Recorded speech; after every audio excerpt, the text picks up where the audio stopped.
The automotive service industry is in quiet collapse, and most car owners have no idea it's happening. Major dealerships across North America, including Ford, Toyota, Honda, and Chevrolet, are facing a massive and accelerating shortage of mechanics. Ford's CEO recently admitted there are more than 6,000 empty service bays sitting idle, not because of a lack of customers, but because there's no one left to work in them. Every year, roughly 75,000 mechanics leave the industry. Across North America, that has created an estimated 600,000 unfilled technician positions. This isn't a temporary hiccup, it's a structural failure. For car owners, the consequences are immediate and expensive. Repair wait times are stretching from days into weeks, sometimes months. Vehicles sit broken while service departments scramble to triage workloads they can't keep up with. And when repairs finally happen, the bills are higher than ever. At the same time, the average age of vehicles on U.S. roads has reached a record 12.6 years. Older cars need more maintenance, more diagnostics, and more labor. But the workforce capable of doing that work is shrinking fast. The industry often advertises technician salaries of $120,000 to $125,000 per year. That figure looks great in recruiting ads. It's also deeply misleading. The actual median wage for automotive technicians is under $48,000 a year.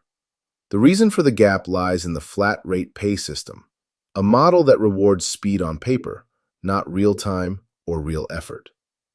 Under flat rate, mechanics are paid a preset book time for a job.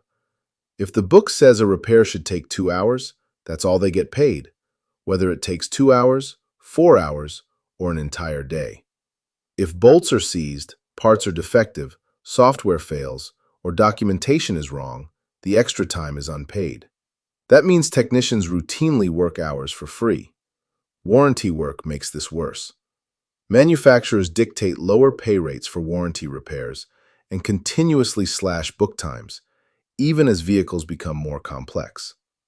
Technicians are expected to diagnose advanced electronics, software systems, and emissions components, often for less pay than basic mechanical jobs paid decades ago. On top of low and unstable income, mechanics are expected to buy their own tools.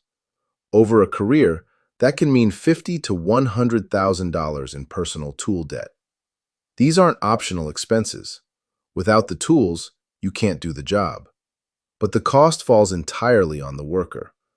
The physical toll is severe. Years of lifting, bending, and working in awkward positions lead to chronic injuries, joint damage, and long-term health problems.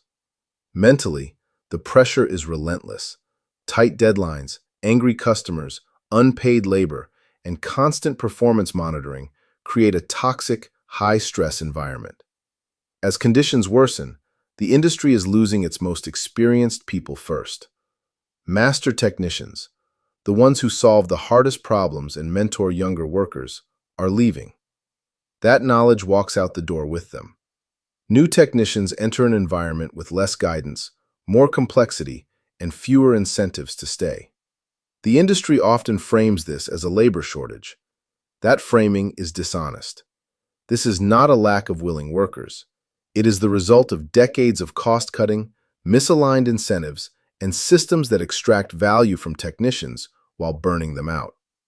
The video argues the solution is not mysterious. Pay technicians for actual hours worked, not imaginary book times. Cover or subsidize required tools. Stop slashing warranty compensation. Design vehicles that can be serviced without excessive disassembly and software lockouts. Until those changes happen, the crisis will deepen. Fewer mechanics will stay, repair times will grow longer, costs will continue to rise, and car owners will keep paying the price for an industry that refuses to fix the system it broke. This isn't a future problem, it's already here. Done.